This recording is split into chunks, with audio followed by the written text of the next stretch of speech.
Welcome to the Coven Slumber Party with Ray of Blackheart Arts and Sarah of Calling Corners, where we break down and geek out over the witchy, magical, mystical media of the 80s, 90s, and more, and try and fill the video store-shaped hole in our hearts. I'm Sarah. I am Ray.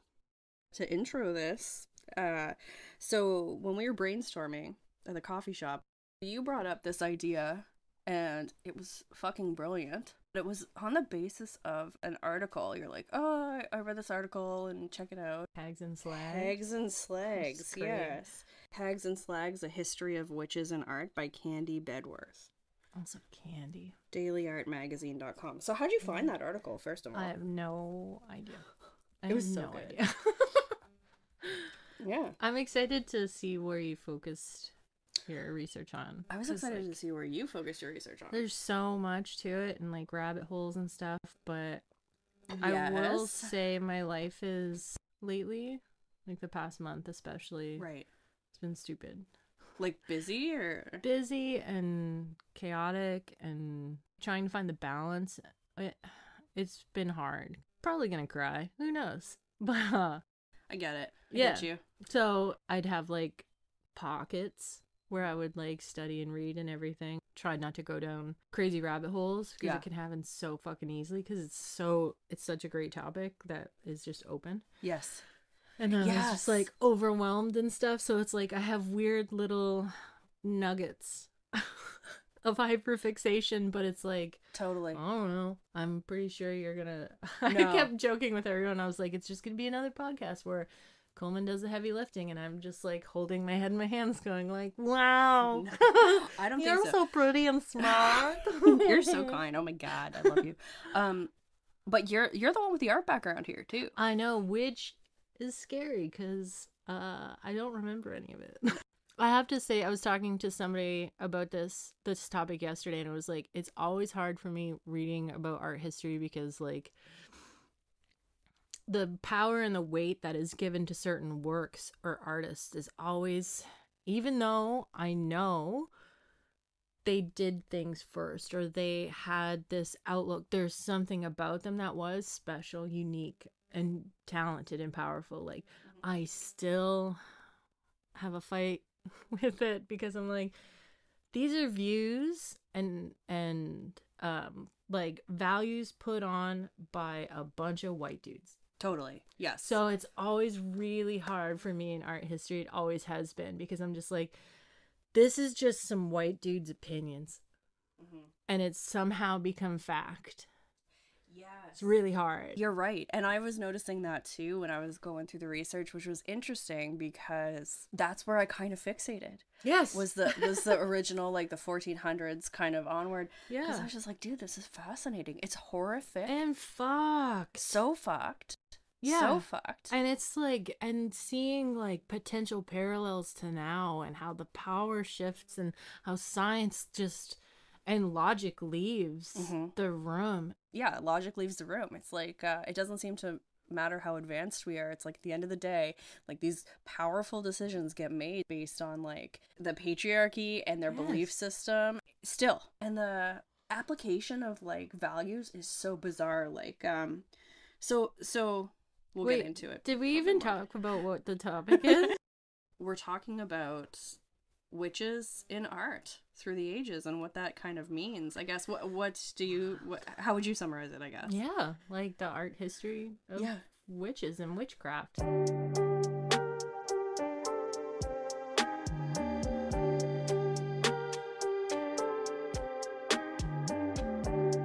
My notes are all out of order, so that'll be fun to go through. Oh, by the way, my notes, I did them in Procreate, so I was able to insert the images and then I could like move everything around. Wait, what was the program? Procreate, right? Dude, that's awesome. And I see a lot of familiar images there. So yeah. This is exciting. Starting from the beginning, it seems like the first visual depictions of witchcraft was, what would you say, like, was the early modern period, so 1450 to 1750, is essentially the time frame we see a lot of the work develop, right? Mm-hmm. Yeah. All right. So where did you start your research for this? I read a couple of articles. Of course, I do not remember what they are. But the Hags and Slags, I think, was one. And then What an informative article. It made me happy. Why artists have been enchanted by witchcraft for centuries. It's from artsy.net. I read that too. Yeah, so it was really cool. It started with like the 1451 ladies champion. That little drawing of ladies on yeah. Yes. brooms. So, yeah, absolutely. Yeah, so it's like I was reading stuff like that just led me to like, oh yeah, this artist and then this artist. Similar rabbit hole. Everything I have selected is like pretty standard though. If you look into it, you'll be like, yeah, these are the things. These are the works. But it's like, also like, I'm not a fucking historian. So I'm like, I don't have access to like old tablets that you have to touch with gloves and shit. So like, I go on the internet and try. Totally. And the thing I found is, somebody actually gave us really good advice from one of our podcasts where I used that Juster like academic paper website that I paid all that money for. They were like, there's actually a way to do that for not money. And I was like, awesome. Cool.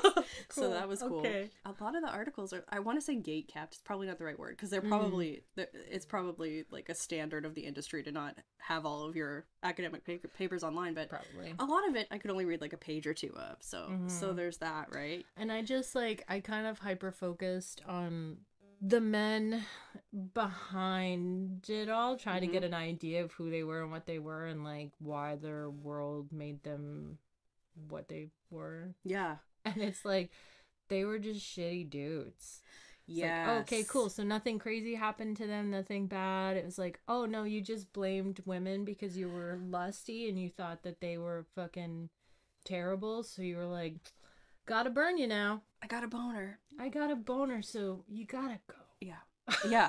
Like, basically. That's not... It's so funny. Well, it's not funny, but it's funny how, like, everything, like, aligned in such a fucking terrible way.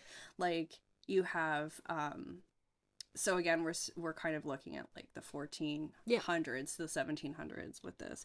And you have, like, people hating women and feminism. Like, I don't want to be saucy, but I feel like a lot of white culture hate women.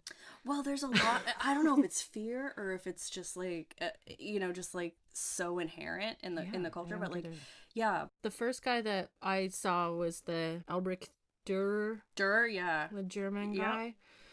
So he was like he was like one of the forerunners during the German Renaissance. Yes. So there was like this enlightenment kind of happening, but at the same time that Heinrich Kramer was the guy that your face. Oh, yeah. He wrote He's the big bad. Malleus Maleficarum. Maleficarum. Hammer of the Witch. I just go by the English. Yes. He wrote it in 1487, which is like, some described it for like the 15th century. It was like the compendium of literature and demonology. Yeah, it was the first treatise of witchcraft. No pictures. We'll get to that later. Pictures come later. But it was basically like a how-to guide of how to hunt and question and kill and torture. Random tests of like, she will like float, or you kick over buckets of milk, or like the weirdest fucking shit that he straight up made up. Yeah, because that's another thing. He just made it up. 100%. Because yes, all these things that were aligning were like misogyny and like monetized misogyny. So people were getting paid money to be witch finders. Yeah. So he like, and I looked into him. I was like, because he was in the church. He was someone of faith in the church in some capacity. I can't remember. I was like, how does this happen? How do you become this person? And it turns out he was just not a good person. He was like, probably did terrible things to women and then blamed them because they're like making his body quiver. Yeah. And then so instead of like being normal, he was like, well, obviously you're possessed by the devil. That's what's making you attractive to me. Yeah. And like, so he just decided all of this stuff and made this framework and wrote it down. And like, but the church and everyone in the church was like, dog, you're crazy. That's a no for me. They even kicked him out. They were like, we're not related. We are not bros. Bye. Yeah. But he still kept going. The Enlightenment's happening, but at the same time, there's also like these group of people that are like, oh no, witches are real and superstition is king, and like, Yes. And so even though the church condemned Kramer and his works, a group of people still led small groups to shit. What was it called? The whole searching for heretics. Oh, the Inquisition? Yeah. So the Inquisition right? was like, the Inquisition was like, no, we don't do this, but like smaller courts did.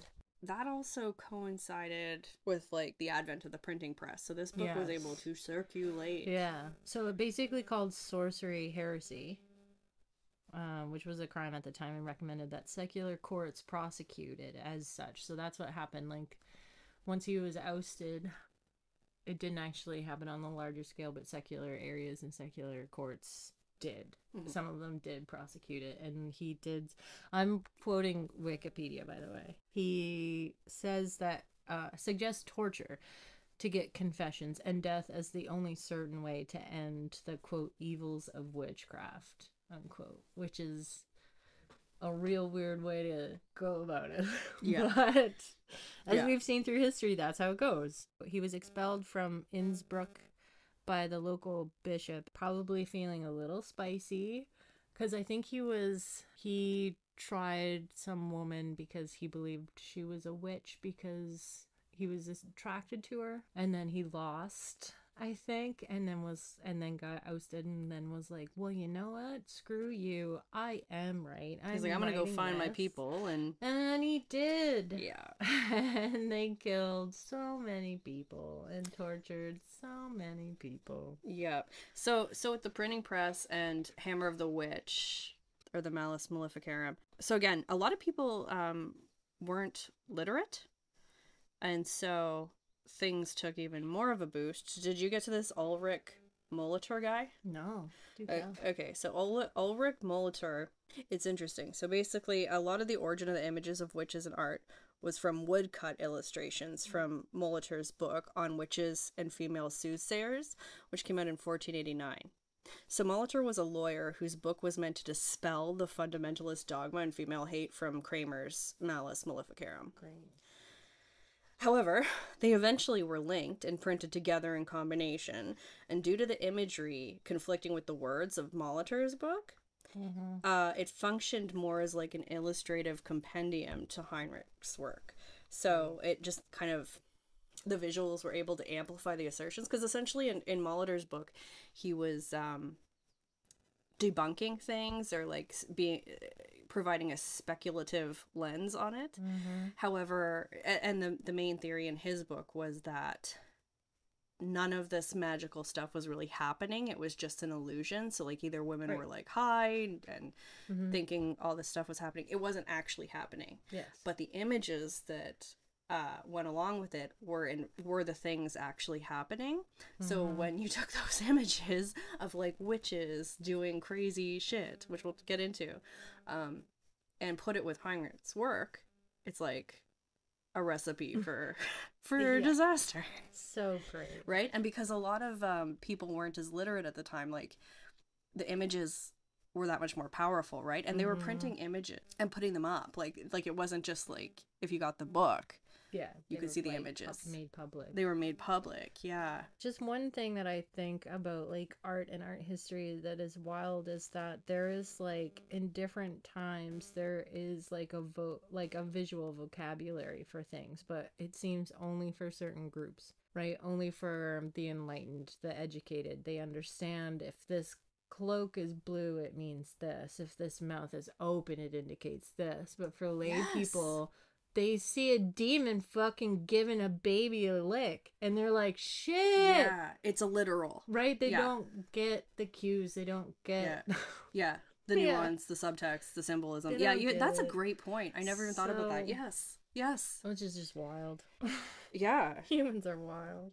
So I'm looking at some of the woodcuts now, and I would say that if you were to ask someone, like, what would, like, an old-timey image of a witch be, this would be what most people would assume. 100%. Right? Yeah, that's what pops up. Yeah. I'm not even going to begin to pronounce Molitor's book. I'm I don't even know what language this is, so I'm going to butcher it anyway. Cool. So the images were added to make it more marketable. I found this awesome paper on it by Elizabeth C. Sursik, I think, 2016, from the University of Texas at Austin. And she said, any kind of contact with witchcraft treatises during the 15th and 16th centuries influenced public opinion and civil regulation and appropriate female behavior. Elizabeth says, Molitor's text often blatantly states that witches do not have actual powers, but only believe that they do. Yes. The woodcuts, on the other hand, more often represent the witch in her full power. Right? Yeah. So, oopsie doodle. Yeah. and yeah, but you're right. I think those are the images people would think of. And woodcuts are like, I had to look that up too, what they were, which is essentially like carving a piece of wood and then like a stamp, like how we would use a stamp. So one of the things that in Elizabeth Sursik's essay that I thought was hilarious that I wanted to tell you about, which goes to the point of what you're saying, like the dudes were making shit up. Full on. One of them was, quote, the established fact that witches caused impotency led to many fantastic tales of the witch's method, such as the account from the Malice, so the book, Heinrich's book, directly, in which witches transform themselves into a cat, like a witch transforms herself into a cat, steals a man's penis, places it in a bird's nest, and feeds it corn. He wrote this as a fact. He's like, yeah, this happens. Checks out. Yeah. So, like, first hurdle of a human turning into a cat, no big deal. Right? Second hurdle, cat removing penis, very plausible. As they do. Putting it in a bush, feeding it corn. It's like the mouth is mathing. Like, I don't. Dude. But here's the thing that's so hard: as we like talk into a computer, and I have a computer in my hand, and we have electricity, and our lifespan is not 30. True. Right? Yeah. When we look at all this stuff, we're just like fucking dum-dums. But at that time, man, like, they were looking for explanations for like weather and if something like I read or I watched somehow something came in, no specifics have remained in my head, but some fancy dancy royalty man went to go marry someone from one European country to another, came across a crazy storm that was like, we've never seen this before. It's obviously a witch and a coven wanting to stop this marriage. Yeah. Yeah. And everyone was like, exactly. Let's just string them up, bro. Yeah. Yeah. The logic, like... It's like, fuck, man. Like, it was just like an exercise of trying to find explanation for things that, at the time... Yeah, but it's like the laziest, stupid, just like, oh, yep, a woman burned some hair, so that made that happen. Yeah. It's like, no. It's maybe you just suck and you make bad decisions. Right? Yeah, 100%. Maybe you're not supposed to go through that passage during that month. Yeah. You dummies. Fair. Totally. Anyway. No, you're so right. Actually, it was really funny. Another thing that I came across in one of them, just like things that they accused witches of doing was, I'm excited. It's a mess. Yeah. So one of the things that I wasn't super familiar with that they blamed witches for at the time was if cows didn't have enough milk, like if they weren't giving enough milk, they assumed that was because witches were stealing the milk. I was like, I gotta look more into this because this is the first I've heard of the milk stealing witches from cows. Looked it up, and apparently there's one theory that's like has something to do with axing a tree and like magically like transferring the milk from the cow to the tree and taking it that way. But more interestingly was this insane thing. This is a rabbit hole I will not spend a lot of time on, but I just wanted to tell you about it. So this was from Icelandic culture, which isn't the area that we're really focusing on, but it was just so bizarre. I had to say. So for the witches that are stealing milk, they can make a creature called a tilbury, which is Tilberi, which is a milk-sucking demon. This is a picture of it. What the fuck is that? Right? Okay, What is that made out of? Wait, so it's a milk-sucking creature, but it's also made of milk? No, it's made of a bunch of shit the witch collects and puts together. Okay. So I'm going to quote this article. Guide to Iceland, the Museum of Icelandic Witchcraft and Sorcery. It's Holmavik, I'm probably saying that so wrong, in the Westfjord region of Iceland. So yeah, these creatures, let me just go back to Tilburys. Quote, there were horrible looking creatures at the museum, which caught my attention. They're called Tilbury, a milk-sucking demon.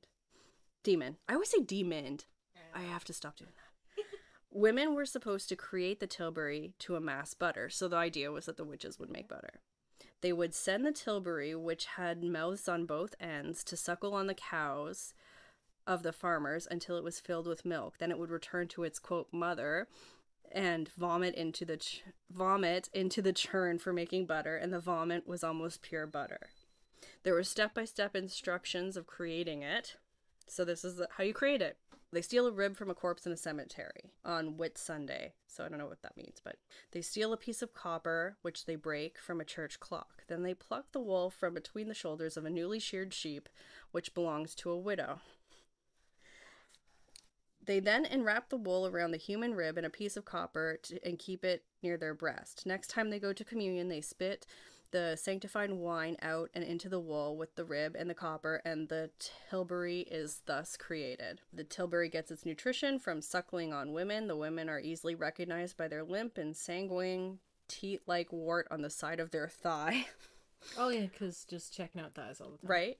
On which the Tilbury suckles. To get rid of the Tilbury, you let them pick up all the lamb droppings on 3 highland pastures and bring it to the women. Then the Tilbury explodes. Fuck me, that's amazing. It is amazing. So I got down that rabbit. Explodes? And that's how they get their milk and their butter. Yeah, because that is the traditional so way. much. And I love how they just say women do it. Yeah. It's not witches or anything. It's just, this is what women do. Yeah. They create some weird little... whatever that thing was. 2 face-ended worm. Yeah, we'll put a picture in the thigh. show notes. Like, don't you think that women would just go steal fucking milk? Yeah. Like, wouldn't that be just easier? Sorry, I love it. That is a great story for storytelling purposes. 10 out of 10.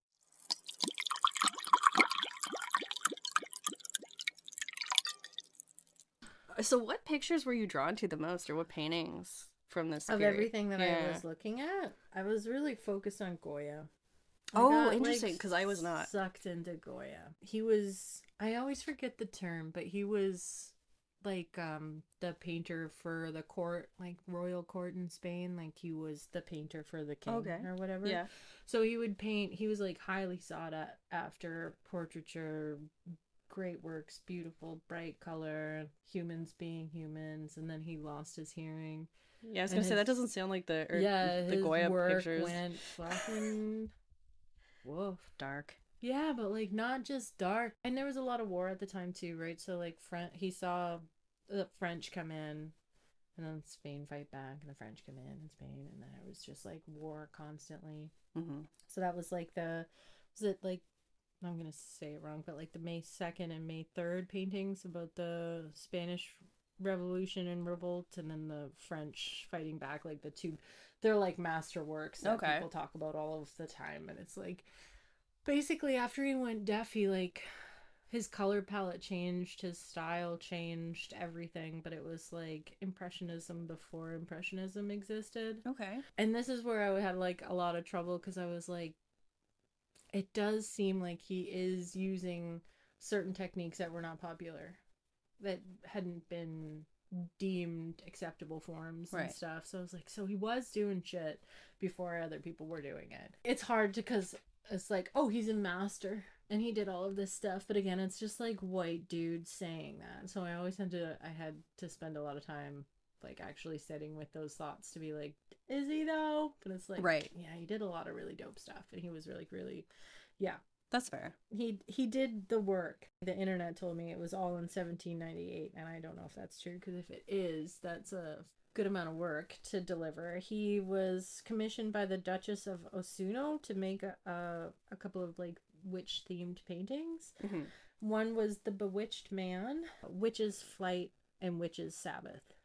Yeah, I think I saw the Witch's Flight one. That was very intriguing. Witch's Flight is the one where the 3 witches are carrying a man floating in the air and feasting on him, I guess you can say. Okay. They're like him. Well, wearing what I would consider super tall, like tissue paper crowns. I think they're part of the Inquisition, so it like indicates that they have been tried and found guilty of witchcraft. Really? And the flames on it is to like show that they're to be burned. You're kidding. I think that's like from what I've read and stuff, that's what he was trying to say. Wow. Okay. But the donkey in the background, dancing donkeys are in the back of the Bewitched Man as well, which is like his way to show of like, I can't remember the term, but like untruth. Yeah. Kind of, interesting. Okay. You know, like I feel like there was also a weird thing in Pinocchio with the donkey. You're like, right. It's like it was like a weird symbol for ignorance or something like that. Right. Okay. Okay. But yeah, so he played with it a lot. But yeah, Witch's Flight, and he also has like 2 men underneath the witches that are hovering and like sucking on this man under sheets and covering their faces and like panicking because of it. But like, I guess art historians are looking at it, and their interpretation of it is that basically this doesn't exist, that these men are driven crazy by their irrational beliefs that witches are real. It's like the donkey being there to just kind of show that like they're not functioning right. They have like unreal ideologies. Yeah. And I do remember reading something about Goya having that kind of perspective at the time. Oh yeah. Yeah, because that was 1798. Yeah, he was very much part of the Enlightenment, and he believed like all of this stuff was ridiculous. Right. He was like, no. Stop. That's why also this one, the Bewitched Man, it shows, I don't know what kind of religious person he is, but he is dressed in some capacity. It shows some clergyman. I'm gonna say that's a great word. Yeah. Sure. Very worrisomely adding oil to a light that's being held by like some sort of demon. Because I guess the idea behind this painting is that he believed he was cursed or something, or told that if he was to let the flame go out, he would die. So, and again, the donkey's dancing in the background being like, that's to dumb. indicate like you're being stupid. Right. Like, I love that though. And then the third one of the Witch's Sabbath, this is the one that's where a like classic. Art historian, because he has 2 paintings that are referred to as Witch's Sabbaths. Yeah, there's a lot of paintings out there. Yeah, but Goya himself has 2. Okay. But the second one, people just named. He didn't name it. People named it that. Anyway, copy that. So this Witch's Sabbath from 1798 is like very popular. Probably a lot of people would know this one. Yeah, and again, we'll have it in the show notes, but once you see it, you're like, oh yeah, I've seen that before. It's very commonly used to indicate witchcraft in like any sorts of media. Yes. Yeah. Yeah. And how would you, if you want to explain it a bit. This one is a little bit harder for people because it's like there is no donkey. There is no sign to show that what he is depicting is false. Yeah. It is Satan himself, basically, as the he-goat in the middle of a crowd of women. The right side, there's a woman offering up fresh chubby baby to the goat man. Yep. Underneath is like older women offering up a child that is very clearly malnourished and not doing well. Right. And then at his feet is a woman. You can't see her face, but underneath her cloak, you can see that there's another toddler, like another child's legs in there that is like I would have missed that. To him. Yeah.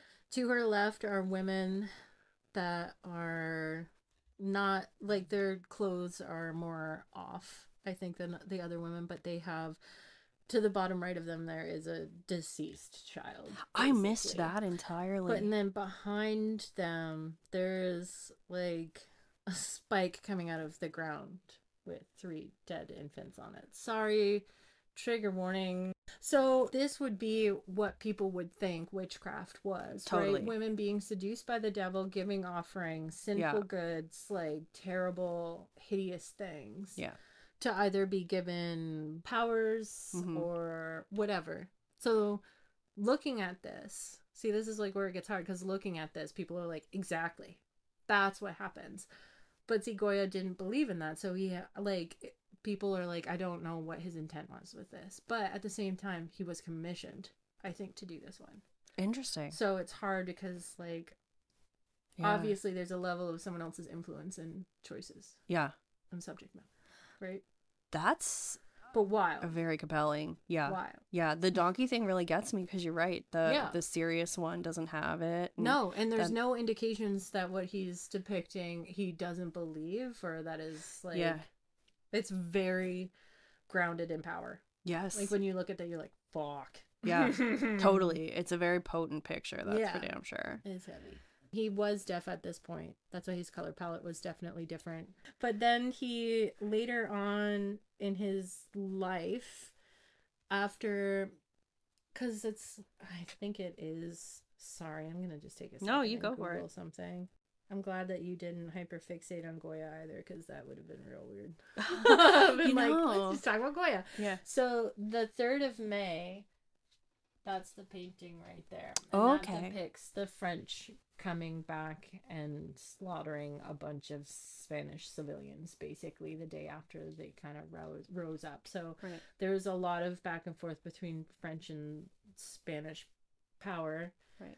But Goya, like, he stayed on, and he was, like, a painter for the French when they were there, which led to a lot of issues when the Spanish came back into power. They were questioning him a lot, and that's why he did these paintings. And there was a lot of issues that he had with the royalty and all of just religion and everything, which just conflicted dude. Yeah, it led him to do a lot of works that were very controversial at the time, and he even like rescinded them and was like, oh, actually, never mind, I'm just gonna not print those because that's like it was gonna get me tortured or killed. Wow. Which is wild, right? To be in a time where it's like self-expression and like criticism of your environment and would potentially get you tortured. Like, yeah. But he eventually kind of gave up, and he got a farmhouse in the country.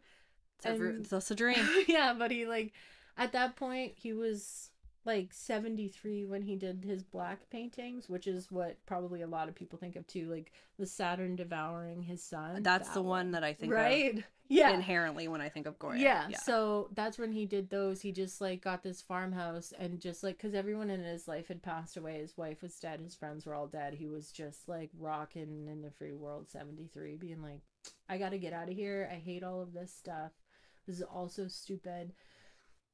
So he went to this 2-story farmhouse, and he just alfresco painted 14 paintings on the wall that he never intended people to see, because for sure if they did, he would be murdered.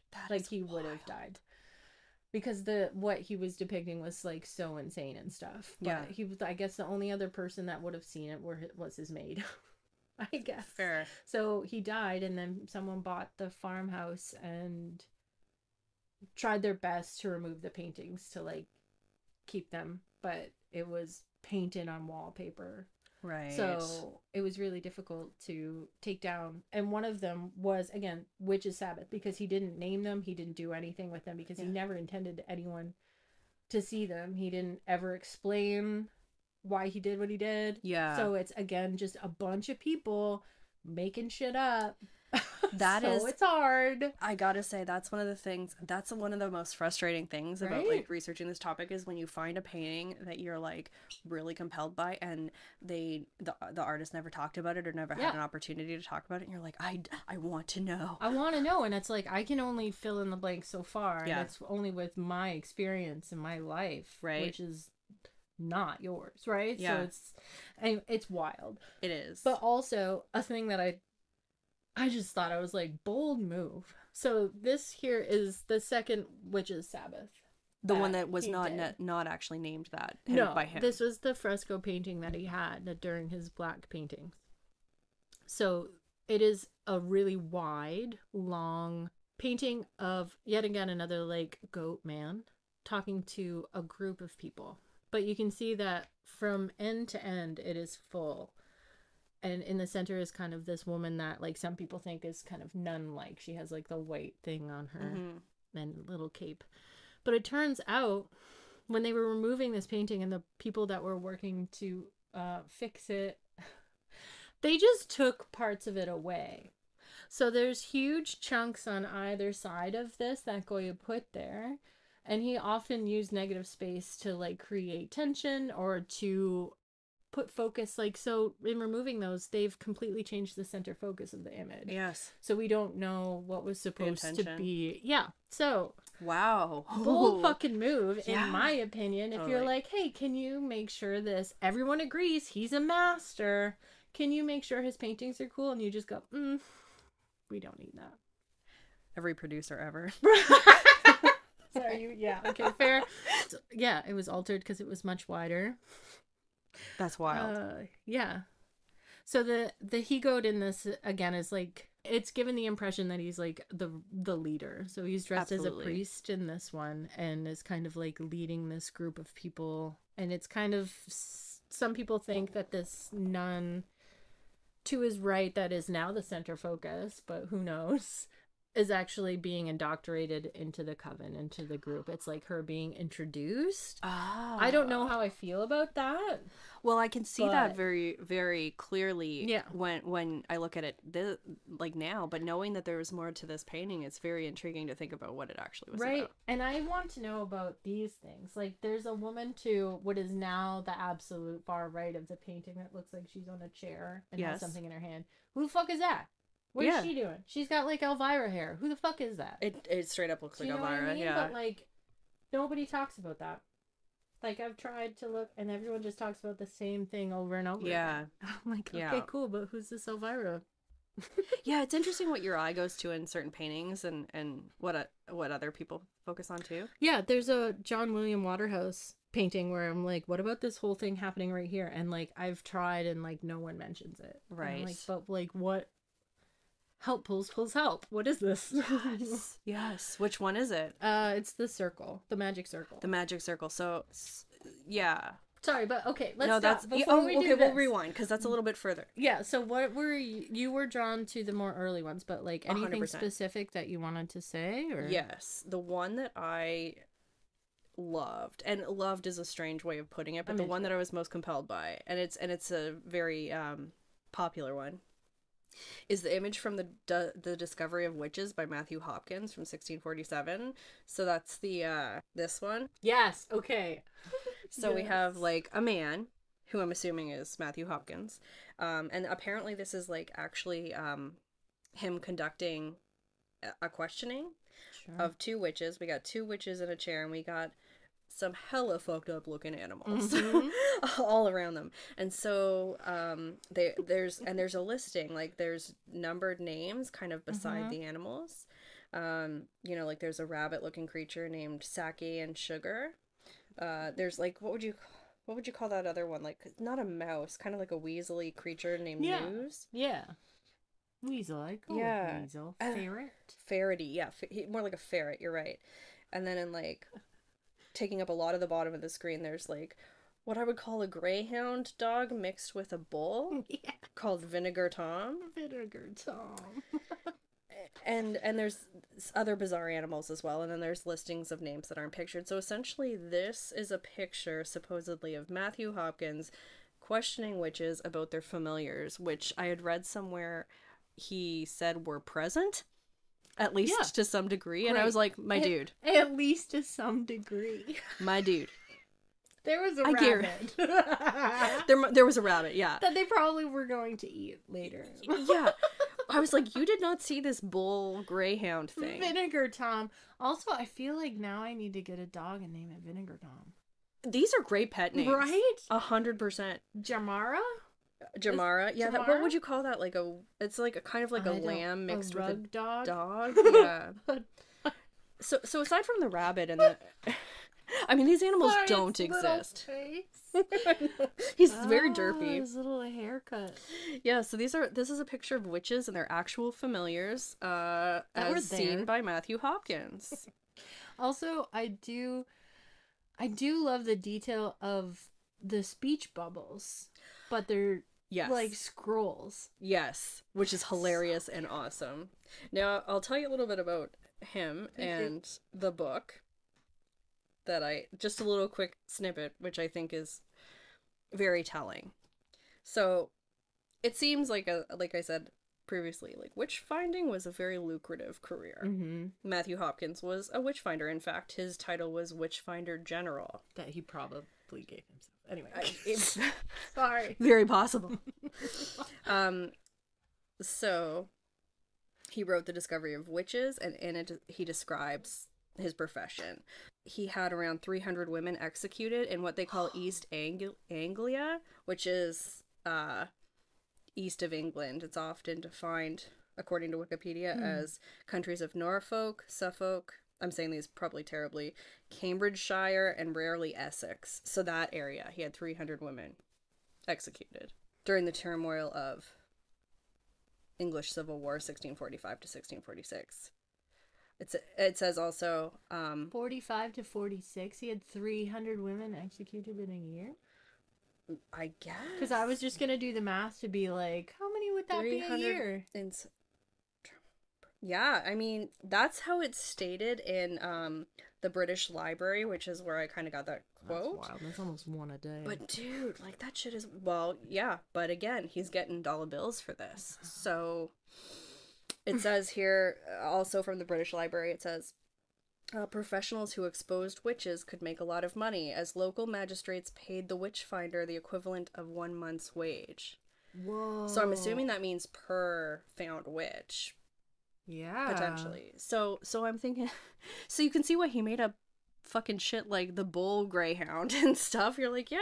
And I saw this other weird creature and... No, make it longer. It was longer. It was definitely longer. Yeah. It was like the whole room. Yeah. Believe me though. I saw it. And they called it Vinegar Tom. It was real. Sorry. But you see what, like, you look at the picture and you're like, those animals don't exist, and you're like, oh, but he got some money, so. Yeah. So that was the most compelling. So he was set up for his entire life. That's 25 years worth of potential money. Yeah. That he earned in a year. For making up some bullshit. And killing people. Yeah. Fuck, man.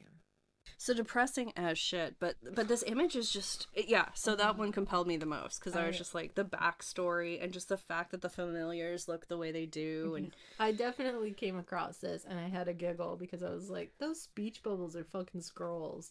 It looks like someone in the 90s was like, I'm gonna draw an old-timey picture. Right? It was like, well, we have to know what they're saying, so, but like, make it a scroll. What else was there on my list? Some Albrecht Dürer. Yes. Yeah, let's talk about him. From 1471 to 1528, apparently, was his lifespan, says the internet. And like I said earlier, he's one of the defining artists of the German Renaissance. Yeah. Did a lot of engravings. One that's probably that comes up a lot on the internet if you're looking for like old-timey witch stuff is the witch riding on a goat. Yes, it is a very popular one, and it's impactful to look at, for sure. Yeah, because she's fucking nar. Yeah. Like, all right, so let's explain this picture. So this is the witch. Yeah, so she's riding on a goat, completely naked except for like her right arm has like a cloth kind of over it, and in her right hand, I'm going to assume she's holding like a broom or some sort of thing to indicate broom likeness. I think I read somewhere it has something to do with like looming, or like makes that thing has something to do with some sort of weaving of fabric or textiles of some kind. Okay. People have pointed out specifically that the way she is grasping with her left hand one of the goat's horns is very suggestive.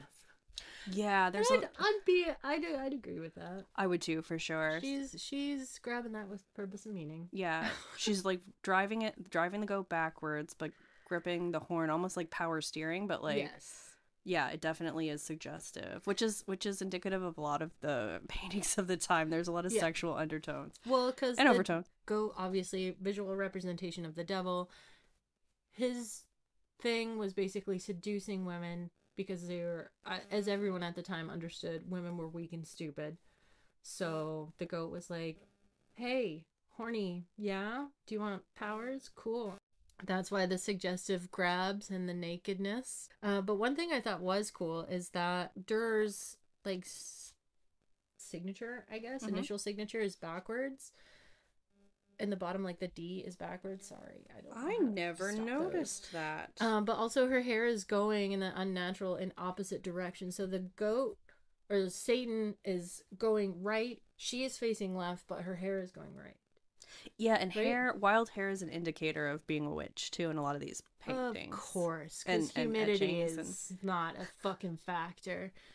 But it's interesting that the hair goes the same way as the goat. I never really thought about it like that. And just indicating what the hair symbolizes. It shouldn't be. Yeah, it just doesn't make sense. They also say that I guess at the time they believed witches could conjure storms and affect weather. Hence that dumb being like, "Hey, I came across a storm to marry this lady.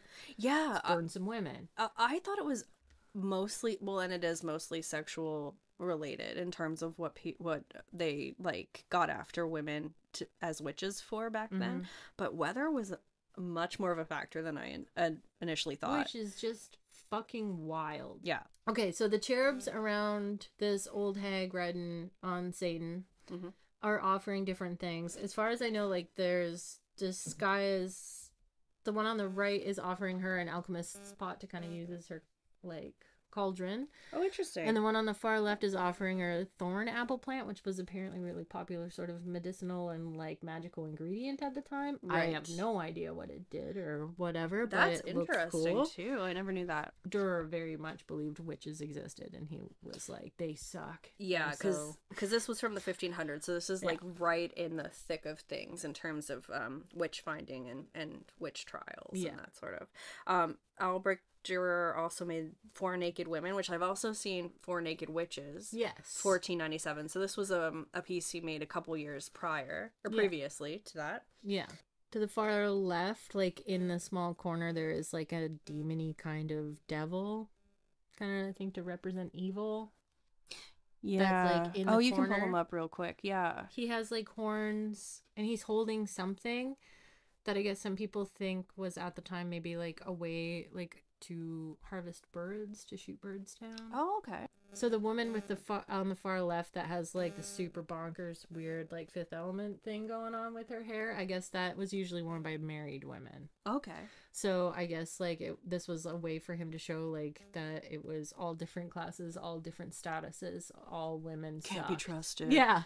I can't remember what there are things that are said about the globe above them. It has 1497 carved in it, and I think OGH.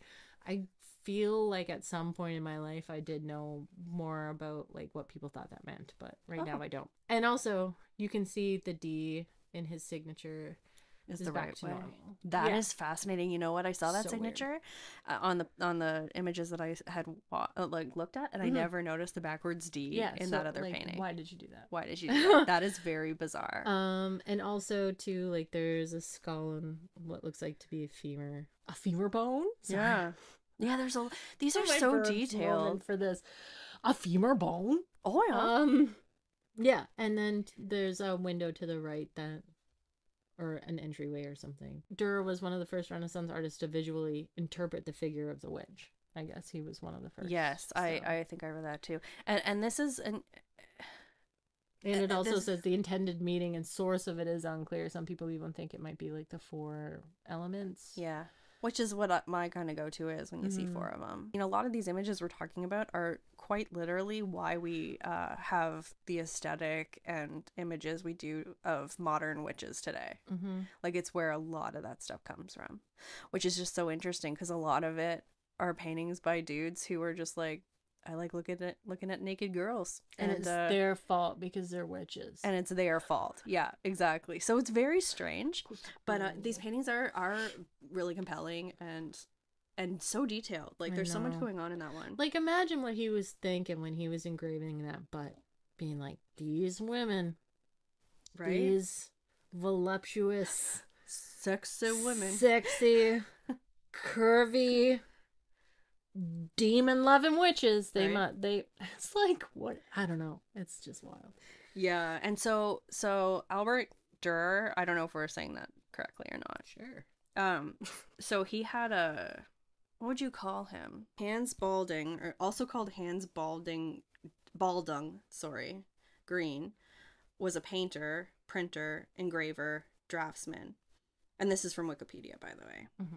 and stained glass artist who was considered the most gifted.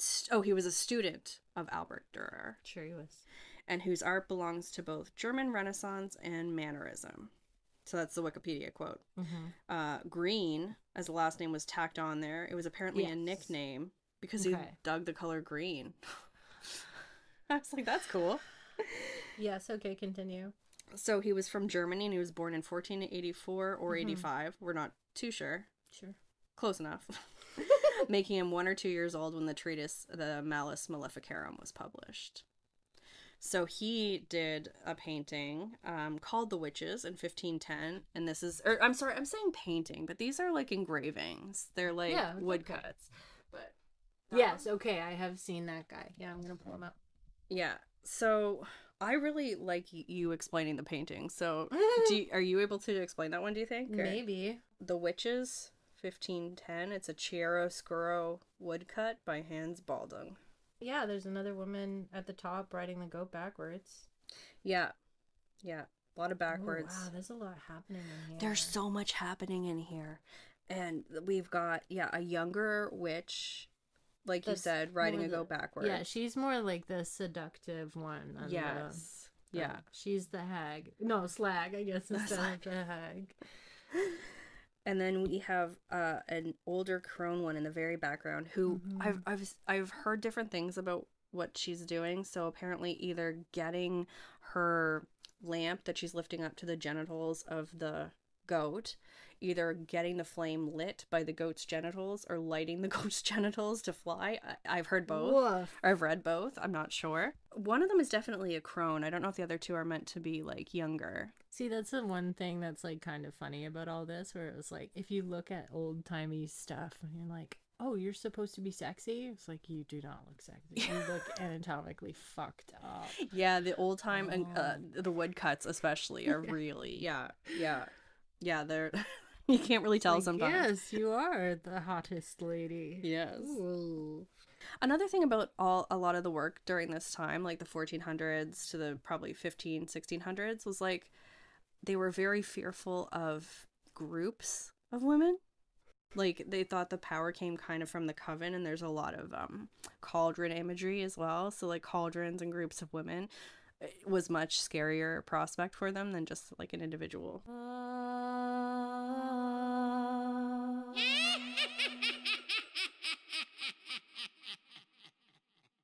Like they just didn't like women.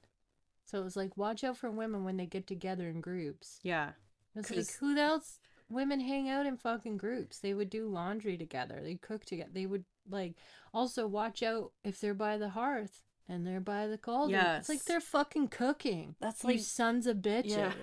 They're doing basic shit to keep you alive. That's the funny thing about this, like this image in particular too, the witches that we're talking about by Hans Baldung. And again, we'll put all these images in the show notes so you can have a look at them. But they're cooking. They're clearly cooking something. And I think I've heard it's supposed to be weather related. They're concocting a weather spell of some kind. However, they're clearly cooking. Like they got food around.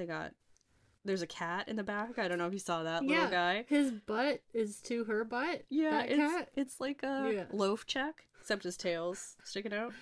So there's a lot of things down here at the bottom that I'm really curious about. So there's 1, 2, 3 of what look like the same thing that the slag on the goat at the top has, which I'm assuming is something to move hot pots and stuff around. I would say. So that means I'm assuming that means that they're all involved, right? They all have their hand in it in some way, shape, or form. I never even saw that. I want to know what's actually on that pot, because it looks like there's engravings of symbols or words or something. It does look like that. And there's a note almost hanging to the tree branch. Yeah, it looks like a H and a B kind of combined into one symbol. It does. And is that for him? What's his name again? Oh yeah, Hans Baldung. Yeah, it's so probably how he put his initials in. That's cool, actually. Kind of dig that. Clever. But one of the things noteworthy in this too is the sausages cook in there. Do you see those? Yes. So it took me a while. Yes. So they're just their dicks that they're feeding corn to. It's no big deal. Right? So it's it's hilarious when you think about it, but it's also horrifying, right? There's a quote from a paper that I found called Baldung and the Witches of Friedberg, The Evidence of Images, in the Journal of Interdisciplinary History, volume 18, from 1987.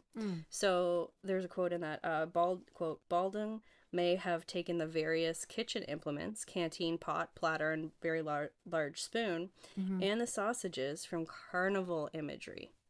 All suggested the excess of carnival feasting, and the sausages, because of their phallic shapes, conveyed the idea of anatomy overindulgence as well. With these sausages, Baldung may have also alluded in a tongue-in-cheek fashion to the penis theft of magical castration that witches were supposed to have committed. So I count there's 6 women in total. There's 4 at the bottom, 1 riding a goat, and 1 in the cloud of smoke in the top left corner. I missed her entirely. Chilling. Yeah. But I'm assuming those feet are hers. I would say. Yeah. But it definitely makes me think it's weather magic related. Yeah. And there's also, okay, so the woman in the top riding, there's 2 goats, and also, I think. There's one that the woman is riding, and then underneath, to the right of the sausage cookout, there's one hiding underneath the smoke coming up. I don't know why there's 2. But the woman at the top riding being the goat has a pot with what looks like 2 legs of like chicken. I would say like there's a chicken in there. Maybe. I don't know why that would be a thing. But it also looks like that's what the woman's serving up too. Holding up. There's like a beak. But also I like zoomed in, so the pot in the bottom center where all of this, like, let's just say weather is coming from, it looks like there's like little stuff in it, and it straight up looks like that and that are like frogs. Do you see that? I do see that. Yeah. That's fascinating. Okay, so that, like, what is it? It's like cats, frogs, and ravens are visual devices to that for some reason we all agreed on that depict witchcraft and magic. Yeah. He has another one that I didn't find right away. I accidentally stumbled upon it while I was reading, like, just deep diving an article called The Bewitched Groom. So it looks like this. Again, you might want to pull it up so it's bigger on your screen. The horse. And this is from 1544. You got this horse who's like, butt is facing, I was going to say the camera, but I like you. You can't escape your film bag. I know. But the horse is like looking angrily. You can see with, like, I had read somewhere too, it was like the detail of you being able to see the horse's anus is also... Yeah, that's a choice, man. It's a choice. But also, like, his expression, the horse looks freaking pissed. He's so spicy. He's just like... I have definitely seen this before. I'm pretty sure it was, like, in one of my classes.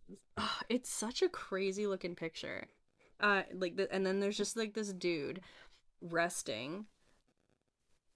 like feet. How would you explain this? You're better at explaining these pictures. Oh, it looks like he passed out, but he's again holding one of those things that the women in the last paintings were holding. Yeah. I don't know what that is. It looks like he has a comb to brush the horse. So it looks like he was going there for a job, for a purpose, but... You're so right. And then the horse is like, not today. Yeah. It's also like, what is he fucking wearing? I can't tell what he's wearing. Does he have pants on? Yeah, it's something I think I saw quoted a cod piece. I don't know what that is. Okay, so he was like naked except for like a thing covering his penis. But he's got some frilly shirt on. Like he has a nice top on. Yeah. And that's it. Yeah, I guess maybe he isn't wearing pants at all. Yeah. And then we got a witch who's again naked from the top up. Kind of like it's almost an afterthought of where your eyes go. Oh yeah, you look at that horse's anus first. Definitely. And then you look at the horse and he's like, "How dare you?" He's like, "Stop looking at my ass." Yeah. I hate that. So I just read like a little article about it from royalacademy.org.uk, and they're like, "We don't know."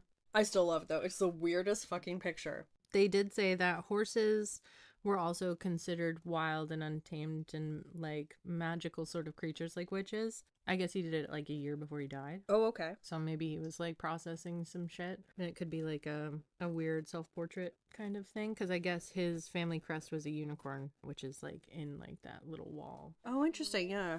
Those two dudes really set the groundwork for what we know to be the image of the witch. And going back to the weather thing, so Hans Baldwin Green also painted in 1523 that picture called The Weather Witches, which is this one. Oh, that's beautiful. Michelle Moo at the University of Melbourne wrote a piece called Bewitched and Beguiled by Art, and quoted and just talks about the Weather Witches in that, which is, quote, "The painting The Weather Witches by Hans Baldwin Green, 1523. Intensely colored in orange, red, yellow, and brown, it shows two beautiful, naked, powerful women against a turbulent sky. One holds a vessel sealed with an apple, containing a small demon, and she is possibly calling forth a storm. The other gazes seductively at the viewer, pulling away at a veil to reveal a secret. The women are in fact seated on a goat." Yeah, also, this is what I'm talking about, right? Look at this anatomy. What's that baby cherub thing? You know what I mean? That baby cherub in the picture does not fit, I don't think, the same, like, It looks like fucking Chucky. it kind of does. It kind of does. I just found the colored painted version of it recently, so before that I was just going by the black and white. So the lady on the left does kind of look like Nicole Kidman. And she's I would giving me agree with Nicole that. Kidman vibes. I would definitely agree with that. Good casting of Practical Magic, guys. So Michelle Moo in the Bewitched and Beguiled by Art also said, quote, "Artists played a critical role in selecting, interpreting, and reconfiguring visual elements and thereby creating a particular cultural reading of witchcraft." Exactly. So yeah, these two guys basically informed Baldung and Durer, and there was others, but those were like the main, I think. Yeah. Just like of what we think of as witches. I mean, to your point, that legit looks like Nicole Kidman in this. Yeah. Yes. The interesting thing too about the Weather Witches, that painting was, did you come across Charles Zika, who's an academic, like he's an author and not a painter? No. So Charles Zika is an author and cultural historian with expertise in arts of late medieval and early modern Europe. At the University of Melbourne in Australia. He has a book, The Appearance of Witchcraft, Print and Visual Culture. Cool. In the 16th century Europe. Wow, that's a long title. Which he made in 2007. I read some little excerpts from it. It is awesome. It's the text more noted for being a comprehensive and thorough look at witches and witchcraft over modern art as a whole, rather than just one individual artist. Cool. Love that. Giving us the early modern art landscape and how society and culture perceive witches and witchcraft at a particular time by looking at the paintings, especially how the world was informed about witchcraft via art produced by the printing press. Yeah. But this picture, The Weather Witches, was the first thing that kind of sparked Charles Zika's imagination and like took his work into like that whole direction, which is why we have all that information compiled now. Cool. One thing that I kind of noted that I kept seeing through and through in all these, like, especially the woodcuts, were stuff being held upside down. Do you know, like, here's an example. So that painting right there, or woodcut, sorry. Yes. So that's called Woman Casting a Spell on Stranger, which was a woodcut illustration from Hans Wittler's. I'm butchering these names. Whatever. Anyway, it's from the volume was from 1983 that was published. I was like, what? No, it's super old. Yeah. It's two women. One of them has wild hair, aka the witch, and there's a bunch of chickens around them. The woman whose hair's like wrapped has a chicken and she's just offering it out. But the wild-haired woman has a chicken that's upside down. Yeah.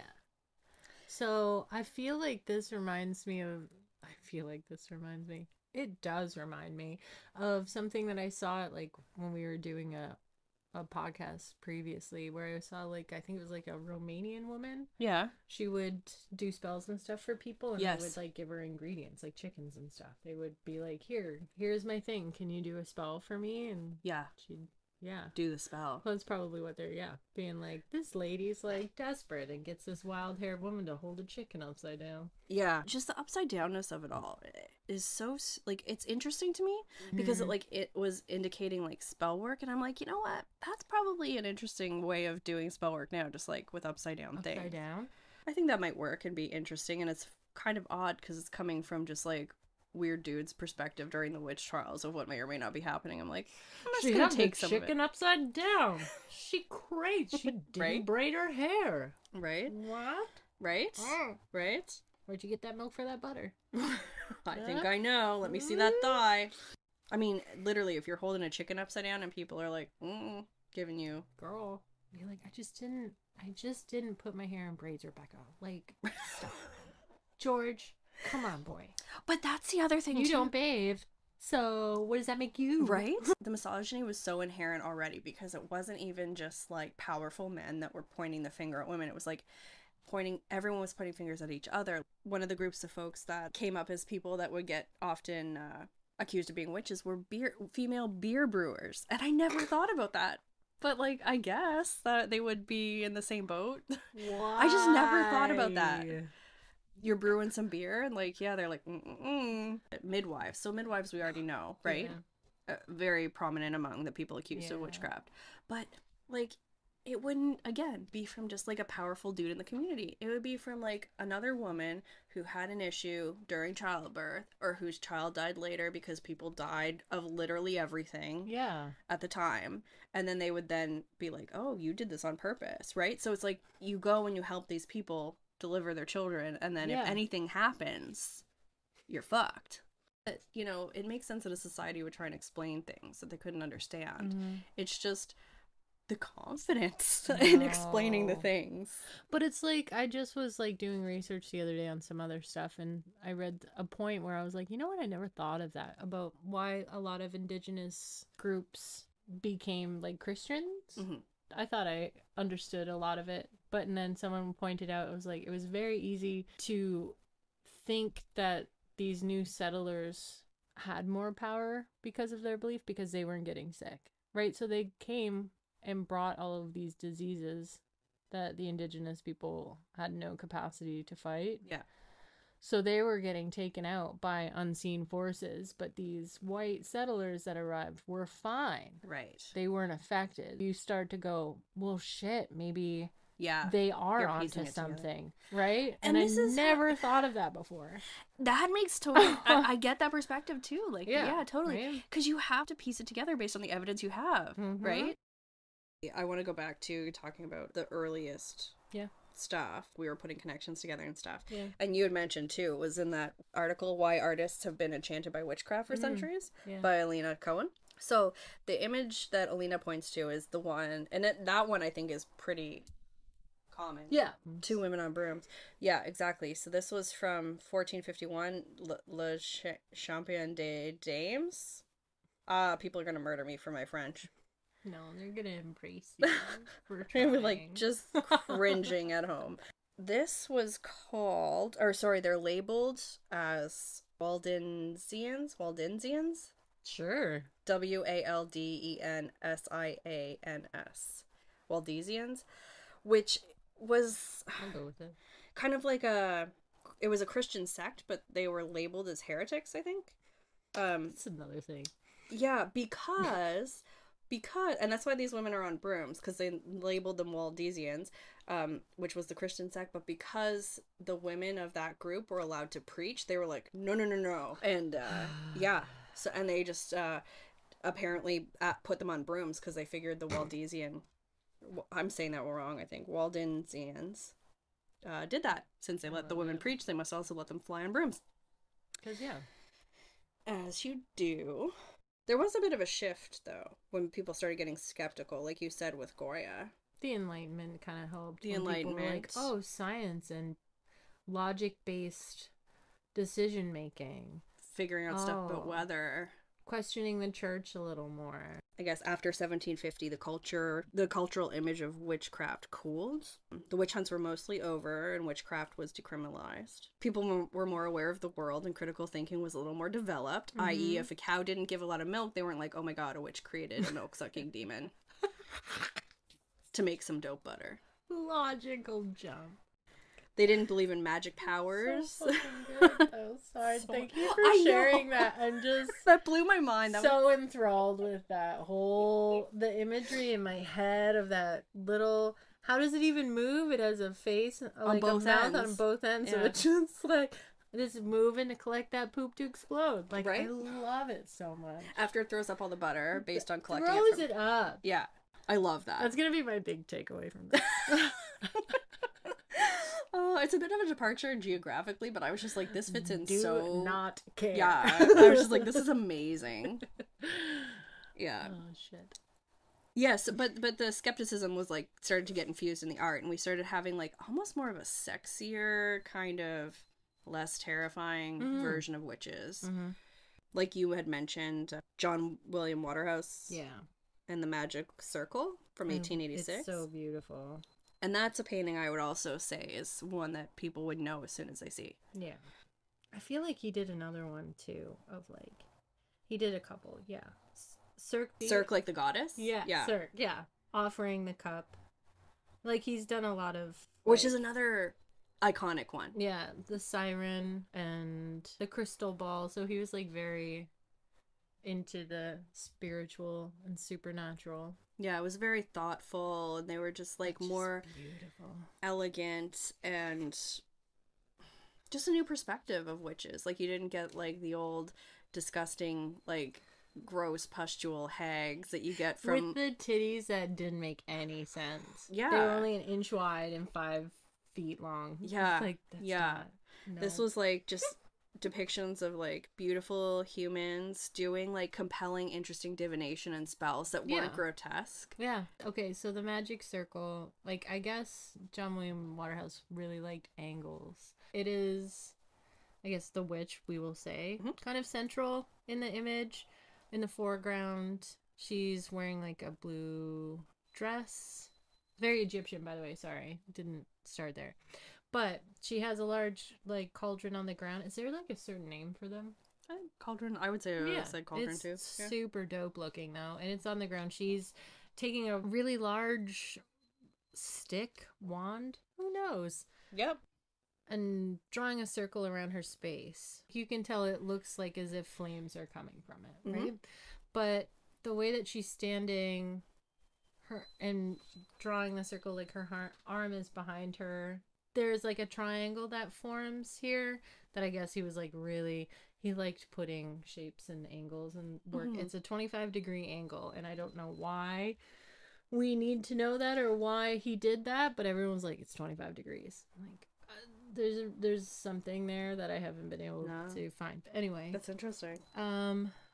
So the circle, she hasn't closed the circle yet, but on the outside there is a little frog in the corner. That's like trying to get in the bottom right. And he can't get in. Yeah. And then there's, it looks like 6 crows, one's in flight, 6 crows on the opposite, like, back end of the circle. And they're also not coming in. Yeah, I never noticed that they weren't coming in. All her familiars and stuff are not in her space. One of the crows is chilling on a human skull, which is pretty gnarly. See, that's the thing, like, it has the same sort of imagery and everything else that we've looked at, but it's so stunningly beautiful. Yeah. and it is calming almost. Yeah, it's more, there's a tranquility to it. It's not as chaotic. Yeah, she's not sucking on a human or fucking searing up some dongs. There's no backwards elements where things are like, she's just very honestly and openly practicing. Yes, and I think that's it, like the elegance of like just openly practicing. Yeah. So she has like a sickle in her, so she has her, I'm going to say wand because in her right hand casting her circle, in the left she has a sickle, which is like very moonshade and Hecate connection there. She has a lot of flowers. I don't really know exactly what that is, but it's like the incorporation of beauty and growth but I don't know exactly what their deal is. She also has like a live snake eating its own tail around her neck. I don't know the images on the bottom of her skirt, but I bet you that's probably really cool. But I wasn't able to find that out. The smoke that's coming up from her cauldron is like calm. There's no chaos to it. It's going directly up.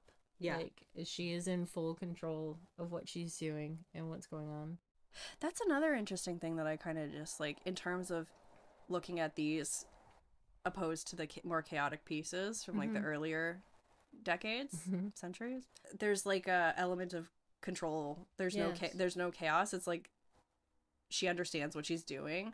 Or I find like a lot of the other ones, especially in like the Hans Baldung ones, it's just like a free-for-all. Yeah. They're just like, we're gonna do this and this and because this. They don't know what the fuck is happening. Yeah. Like women do crazy stuff and like everything and they feed dicks corn. But this I feel is more of grounded in logic and respect and like understanding and mindfulness. Like, yeah, exactly. But the thing is here that I have not been able to see anyone write about is that there's like people in this cave. Oh, weird. There's like someone standing and then two people like kind of sitting with their arms with the flame lighting up the space.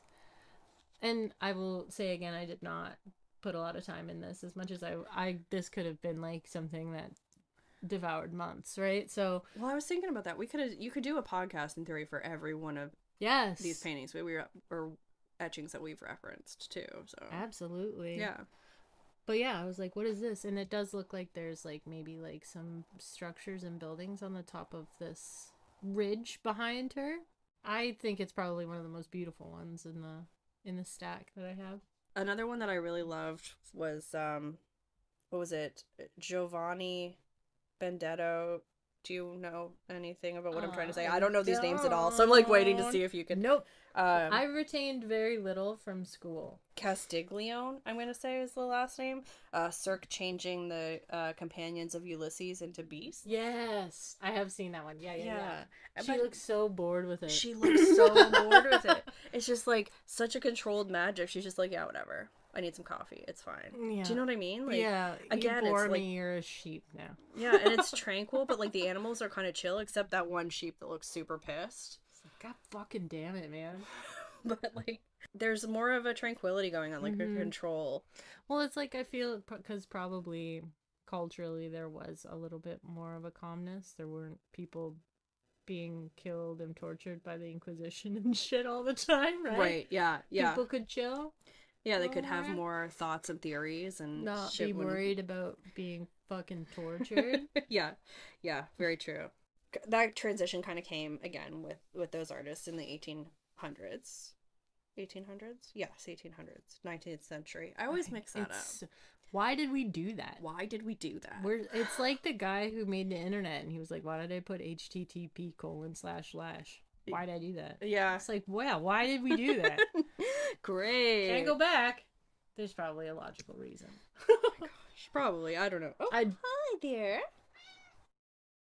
In the Alina Cohen article, Alina starts to talk about the transition to the 1800s and says, quote, in the 1800s, occult spirituality was suddenly back in vogue. Women began reclaiming sorcery for themselves in both their lives and their art.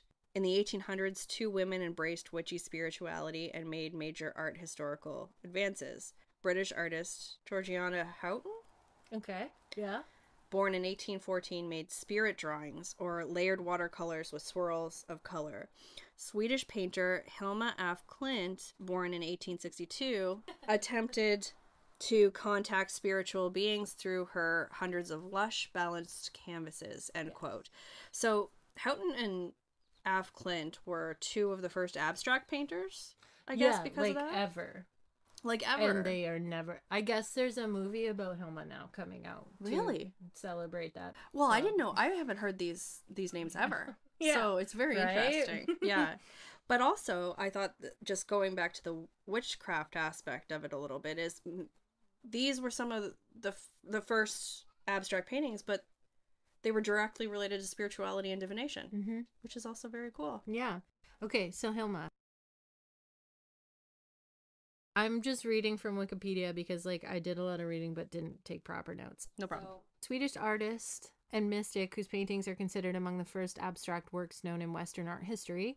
A considerable body of her work penetrates the first purely abstract composition by Kandinsky and Mondrian. She belonged to a group called The Five, comprising a circle of women inspired by Theosophy. Oh, Theosophy, yeah. I'm so bad at pronouncing things. No, yeah. Okay.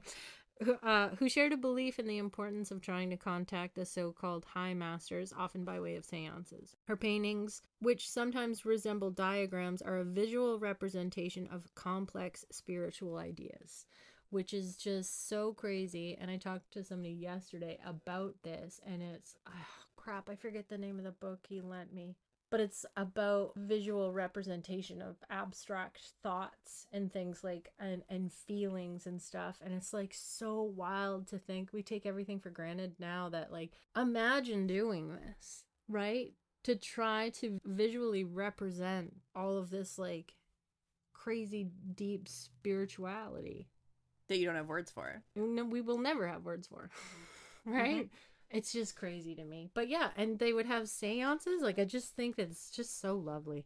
I agree. And her work is bonkers cool. Yeah, like that is so beautiful. Can you explain that piece? I have no idea. My dude. We're definitely going to have it in the show notes, but like, So this one is called, she did a collection, the 10 largest. This is number 7. So Adulthood is what it's called. So it's group of 5, and it's from 1907. So yeah. That is what adulthood is. Yeah, and I mean, just like for the audio, like again, we can't even begin probably. Like, definitely it'll be in the show notes, but yeah. So it's let's say we'll start with the background.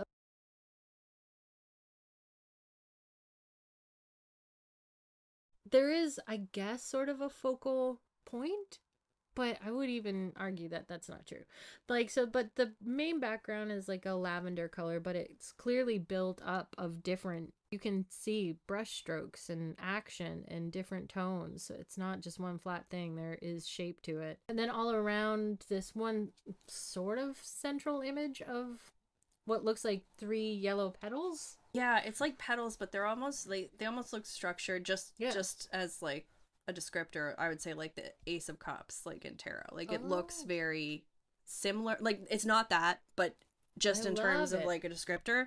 Yeah, they are numbered and segmented in ways that I don't understand. But they are numbered 1, 2, and 3 in Roman numerals. That's what they're called, right? Yeah. And then all around on the top are different shapes and different like green and blues with yellows, different like, it looks like shells.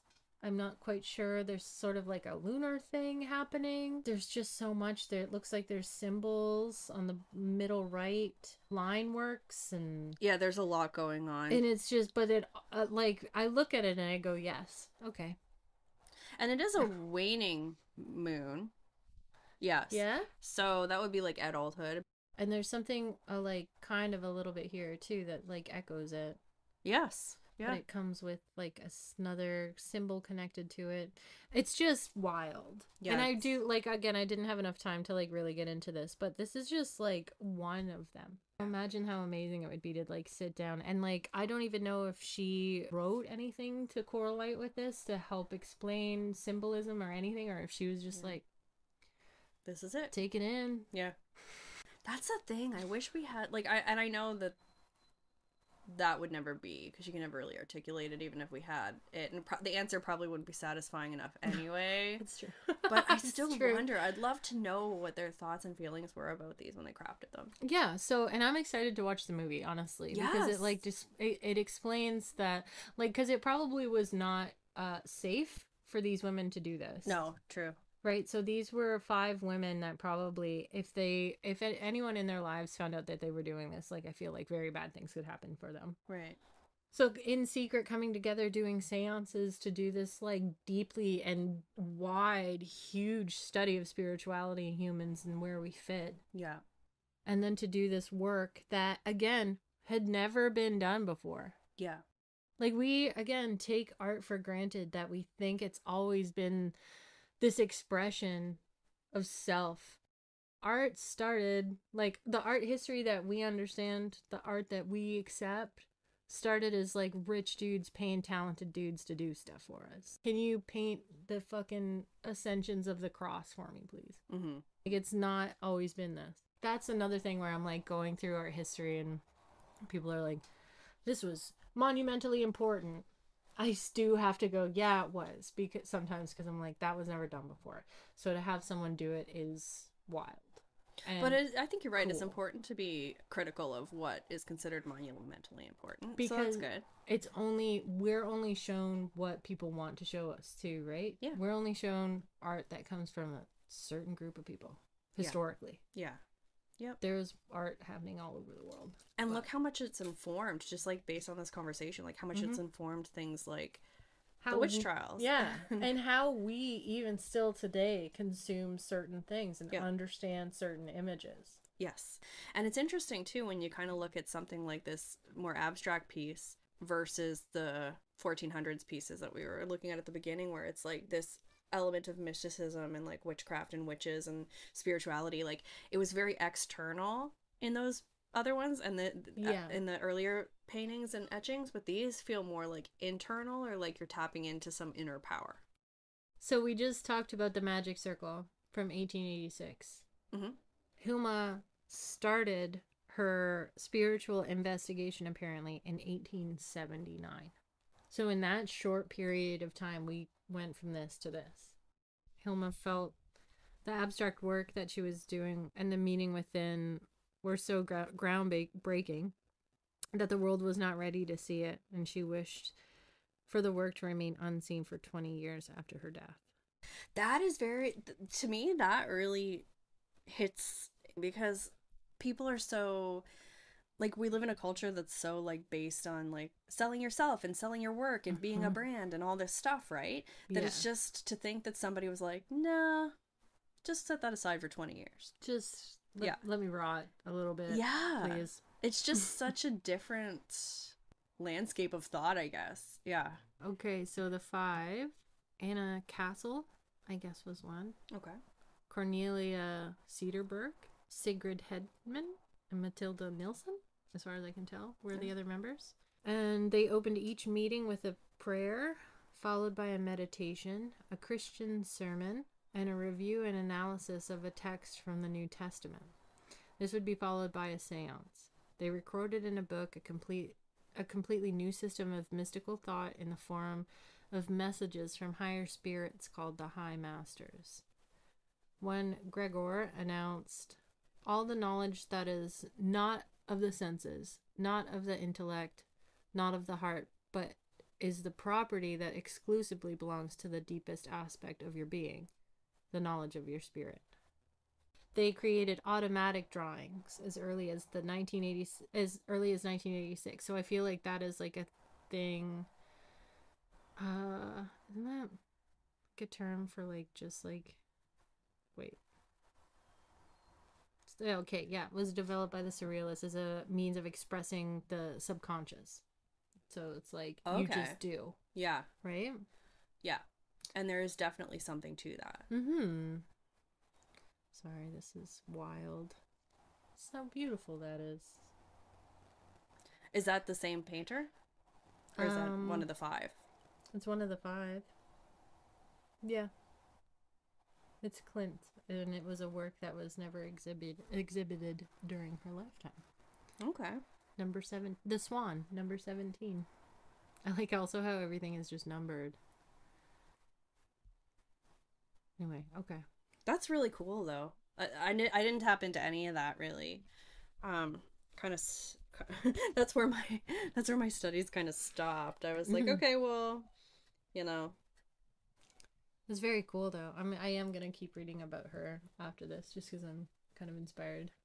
Yeah. But then it's also like we have to realize that like as time went on, there were different ways of art, like different forms of art, different mediums. Yes. So it's like we can even talk about the show Charmed. Yeah, right? like counts. Multimedia. Yeah. Yeah. There's a lot. The Sabrina comic book. Yeah. Like Yes, because that's Went that's far. old, right? Like, Yeah. if you think about it. Yeah. And like how we went from this like you said, saggy titted hag to bewitched. Mm-hmm. Like, Yeah. it's like, oh, that kooky witch, what is she doing now? But you tapped on something I think that's really important, which is a lot of the people that would be pointed under the umbrella of witchcraft back in the day have found their way to the art world, whether that's, like crafting, being a maker, like how you make your stuff, like soaps and candles and images and that sort of thing, or like people that are painting, making films, like they have become kind of synonymous, like art and witchcraft. Yeah. It's the art of the craft. But a boop. Oh my. But yeah, this was really fun and like really heavy at times, but also really cool. Yeah, it's I always find it weird to try and like listen to, or not listen to research stuff like this, because like you can read a sentence and it might not have any gravity, but like the fear and the disgusting like cultural stuff behind it, the misogyny, all of that stuff that like was present, when you really sit and like hold space for that, it can feel really, it's a real drag. Yeah, it's a real drag. Yeah it's true, because it's like there's been a lot of real bummer moments in the past 3 years, right? So a lot of moments that make you just be like, wait, what year is this? What? Totally. So we're experiencing, what do they say? We're experiencing the first draft of history for this time period. Woof. With the news or whatever. Yeah, I liked that. I thought that's like, yeah, it was that. Anyway, well, thanks everyone for listening. We were really excited for this episode. Researching all this felt really like heavy, but also very educational and super inspiring. Super inspiring. It's been a long time since I've paid attention to this sort of stuff. I didn't like school. I didn't like most people that referred to themselves as artists. That's fair. It's nice to go back and like I'm a different human now, to like look back and be like, oh no, I can have space for this. This is kind of fun. Yeah. Right? Absolutely. It's like, because I also like, I always wanted to be Indiana Jones when I was a kid. I wanted to like know all this shit and go on adventures and find this stuff and like just be like that knowledgeable badass. Right. That knew where to step so you didn't die. Because of that weird language from like the 200s. Like, I read this in a translated document. Yeah, I saw it on a picture of a vase from that engraving, and I know. There's a video I watched on YouTube the other day that was a cat that got adopted by the workers of a museum in the States, and his name is Indiana Bones.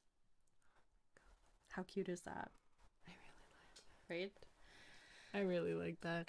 Also, I have to say, I really do want to watch the new Indiana Jones movie, but my life does not ever allow me to actually go watch stuff. But I want to watch it. It's really hard to sit down and watch anything, I find, because you're always just like, oh, I need to get this done and this checked off the list. And it's like I'm on the internet, and also like I really want to do this horror business podcast next, because girl, my list is growing. Topics are growing. You know what's funny? Yeah, our next episode coming up, horror business, we're going to talk about our businesses and just like the stuff we've learned and that sort of thing. But it's so funny because I feel like even from the brainstorm we had clearly in December, now that I'm looking at our notes for these, like my feelings have changed about stuff even in that short time. Like, yeah, it's wild. So it'll be interesting. Mine have gotten worse. Oh, I'm sure mine have gotten worse about a lot of stuff for sure.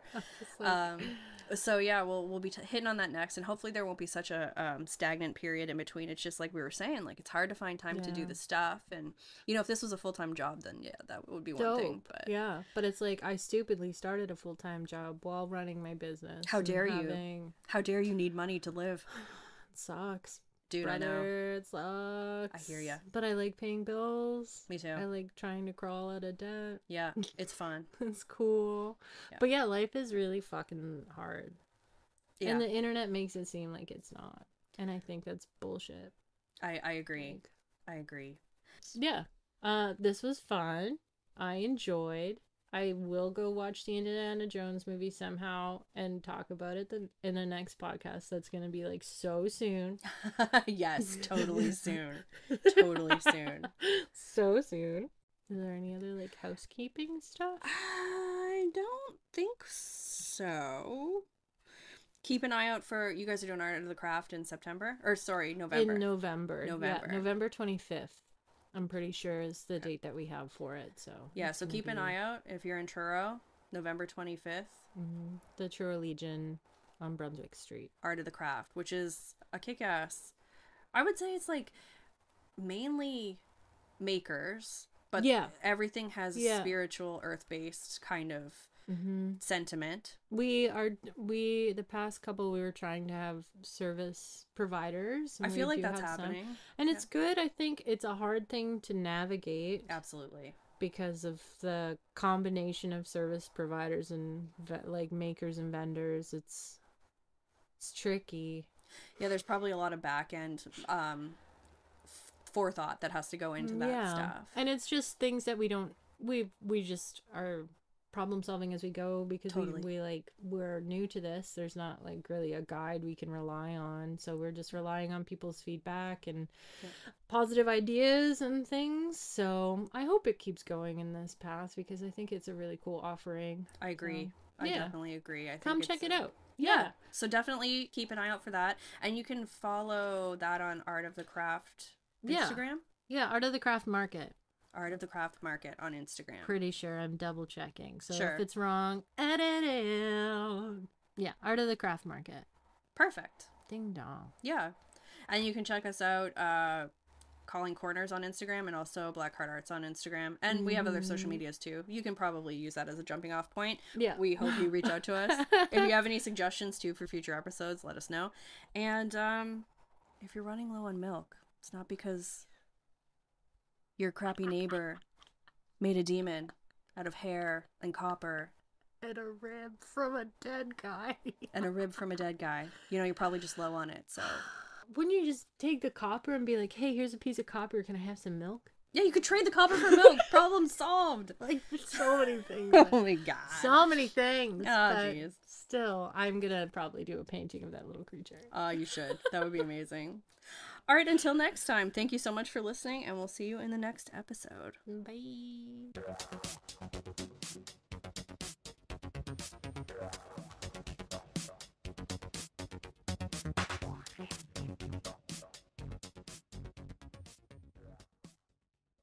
Beautiful cat. Beautiful Dan. Beautiful Dan. You are beautiful, just accept it.